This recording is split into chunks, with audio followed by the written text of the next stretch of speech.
తాము తయారు చేస్తున్న హెర్బల్ ఉత్పత్తుల వల్ల కొన్ని వ్యాధులు నయమవుతాయంటూ చాలా కాలంగా ప్రకటనలు ఇస్తూ వస్తోంది పతంజలి సంస్థ. దీనిపై అభ్యంతరం వ్యక్తం చేస్తూ గతేడాది ఐఎంఏ సుప్రీంకోర్టులో కేసు వేసింది. పతంజలి సంస్థ ఇస్తున్న ప్రకటనలు డాక్టర్లను కించపరిచేలా ఉన్నాయని పిటిషన్లో అభ్యంతరం వ్యక్తం చేసింది.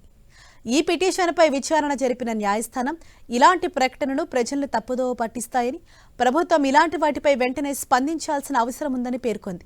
అయితే హెర్బల్ ఉత్పత్తుల యాడ్స్పై గత విచారణ సందర్భంగా కూడా సుప్రీంకోర్టు ఆగ్రహం వ్యక్తం చేసింది. మోసపూరిత ప్రకటనలు వెంటనే ఆపేయకపోతే భారీగా జరిమానా విధిస్తామని హెచ్చరించింది.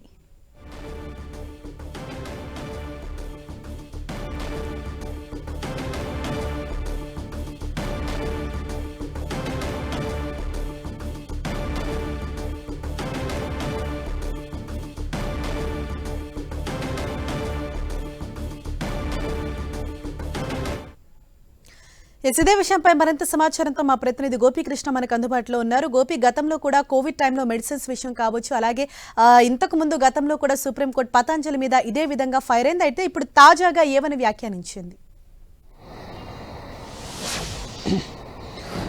పతంజలి సంస్థకు సంబంధించి కోర్టు ధిక్కార నోటీసులను జారీ చేయడం జరిగింది సుప్రీంకోర్టు. గతంలో వినియోగదారులను తప్పుదోవ పట్టించే విధంగా పతంజలి సంస్థ ఇస్తున్న ప్రకటనలు నిలిపివేయాలని చెప్పి సుప్రీంకోర్టు ఆదేశించినప్పటికీ కూడా ఆ విధంగా చేయకుండా తమ ప్రకటనలు కొనసాగించడం పట్ల ఈ రోజు కోర్టు ధిక్కార నోటీసుల్ని పతంజలి సంస్థకు ఇవ్వడం జరిగింది. తదుపరి ఉత్తర్వులు వచ్చేంత వరకు కూడా పతంజలి సంస్థకు సంబంధించిన వైద్య ఉత్పత్తుల ప్రకటనలపైన నిషేధాన్ని కూడా విధించడం జరిగింది. Indian medical association versus Patanjali కేసుకు సంబంధించి బాబా రామ్దేవ్ ఇటు అల్లోపతి వైద్యాన్ని కించపరుస్తూ కోవిడ్ వ్యాక్సినేషన్ పనిచేయదు, ఆయుర్వేద మందులే బాగా పనిచేస్తాయని చెప్పి చేసిన వ్యాఖ్యలకు సంబంధించి ఇండియన్ మెడికల్ అసోసియేషన్ సుప్రీంకోర్టును ఆశ్రయించడం జరిగింది. సో ఆ సందర్భంగా ముఖ్యంగా ఈ రోజు ఈ కేసు విచారణకు సంబంధించి జస్టిస్ అమనుల్లా అలాగే జస్టిస్ ప్రశాంత్ మిశ్రాల్ ధర్మాసనం ముందు ఈ కేసు విచారణకు రావడం జరిగింది. ఈ నేపథ్యంలోనే యోగా ముఖ్యంగా ఆస్తమాని అలాగే మధుమేహాన్ని కూడా తగ్గిస్తుంది అన్న ప్రకటనలు ఇటు పతంజలి సంస్థ ప్రచారం చేస్తుంది అన్న అంశాన్ని కోర్టు దృష్టికి ఇండియన్ మెడికల్ అసోసియేషన్ తరపు న్యాయవాది తీసుకెళ్లడం జరిగింది. అయితే కేంద్ర ప్రభుత్వం పైన కూడా ముఖ్యంగా తప్పుడు ప్రకటనలు, వినియోగదారుల్ని తప్పుదో పట్టించే విధంగా వస్తున్న ప్రకటనలపైన కేంద్రం ఎందుకు చర్యలు తీసుకోవడం లేదు, కళ్ళు మూసుకుని వ్యవహరిస్తున్నారు, సో వెంటనే కఠిన చర్యలు తీసుకోవాలి అన్న అంశాన్ని కూడా ముఖ్యంగా కేంద్ర ప్రభుత్వానికి కూడా ఆదేశాలు ఇవ్వడం జరిగింది.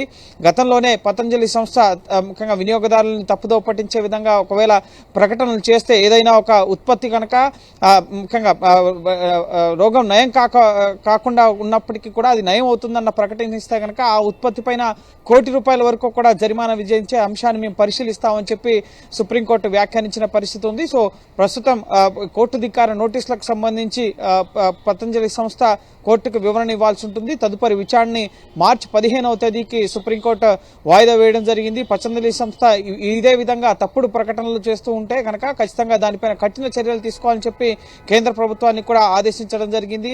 గతంలో ఇటు కోవిడ్ వ్యాక్సినేషన్ సమయంలో కూడా చేసిన వ్యాఖ్యలకు సంబంధించి కూడా బాబా రామ్దేవ్ ఇటు సుప్రీంకోర్టు ఆగ్రహానికి గురైన పరిస్థితి. ఇప్పుడు కూడా తప్పుడు ప్రకటనలు ఇస్తూ ప్రచారం కోసం వినియోగదారులను తప్పుదోవ పట్టించే విధంగా తమ ఉత్పత్తుల సేల్స్ పెంచుకునే విధంగా వ్యవహరిస్తే కనుక దానిపైన కఠిన చర్యలు తీసుకోవాలని చెప్పి కేంద్ర ప్రభుత్వాన్ని కూడా సుప్రీంకోర్టు ఆదేశించడం జరిగింది. అలాగే సుప్రీంకోర్టు ఆదేశించినప్పటికీ కూడా ముఖ్యంగా తమ ఉత్పత్తుల్ని వినియోగదారులు తప్పుదోవ పట్టించే విధంగా ప్రకటనలు కొనసాగించడం పైన కోర్టు ధిక్కార నోటీసులను పతంజలి సంస్థకి ఇస్తూ దీనిపైన వివరణ ఇవ్వాలని చెప్పి కూడా పతంజలి సంస్థని సుప్రీంకోర్టు ఆదేశించడం జరిగింది. తదుపరి విచారణ మార్చి 15 తర్వాత కొనసాగబోతోంది. ఇండియన్ మెడికల్ అసోసియేషన్ కూడా ఏ విధంగా పతంజలి సంస్థ అల్లోపతి వైద్యాన్ని కించపరుస్తుండడం, అలాగే అల్లోపతిలో ఉన్న మెడిసిన్స్ కి ధీటుగా ఆయుర్వేదంలో అలాగే తమ ఉత్పత్తులు బాగా పనిచేస్తున్నాయన్న ప్రచారాన్ని ముఖ్యంగా అందులో వాస్తవం లేదు అన్న అంశాలను కూడా ఇటు ఇండియన్ మెడికల్ అసోసియేషన్ కూడా కోర్టు దృష్టికి తీసుకెళ్లే ప్రయత్నం అయితే చేయడం జరిగింది. అందులో భాగంగానే యోగా అలాగే ముఖ్యంగా యోగా ద్వారా ఇటు మధుమేహం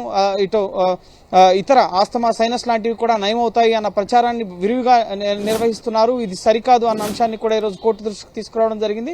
ఇందులో భాగంగానే కేంద్ర ప్రభుత్వం కూడా తప్పుడు ప్రకటనలు మోసపూరిత ప్రకటనలు వస్తున్నప్పుడు వినియోగదారులు వాటి వల్ల నష్టపోతున్నప్పుడు ఎందుకు చర్యలు తీసుకోవడం లేదని చెప్పి కేంద్ర ప్రభుత్వం పైన కూడా ఆగ్రహం వ్యక్తం చేస్తూ వెంటనే పతంజలి సంస్థ పైన చర్యలు తీసుకోవాలని చెప్పి కూడా ఆదేశించడం జరిగింది. సో కోర్టు ధిక్కార నోటీసులకు సంబంధించి మాత్రం పతంజలి సంస్థ కోర్టుకు వివరణ ఇవ్వాల్సి ఉంటుంది. తదుపరి ముఖ్యంగా ఎటువంటి ప్రకటనలు ఇవ్వబోమని, ఎందుకంటే వైద్య ఉత్పత్తులకు సంబంధించి తదుపరి కోర్టు ఉత్తర్వులు ఇచ్చేంత వరకు కూడా ఎటువంటి ప్రకటనలు కూడా చేయవద్దని కూడా నిషేధం విధించిన నేపథ్యంలో వెంటనే ముఖ్యంగా పతంజలి సంస్థ ఇప్పుడు ఈ రోజు కోర్టు ధిక్కార నోటీసులకు సంబంధించి స్పందించాల్సి ఉంటుంది. లేదన్నట్లయితే కనుక అప్పటి వరకు పతంజలి వైద్య ఉత్పత్తులకు సంబంధించిన ప్రకటనలన్నింటిపైన కూడా నిషేధం అనేది కొనసాగబోతోంది.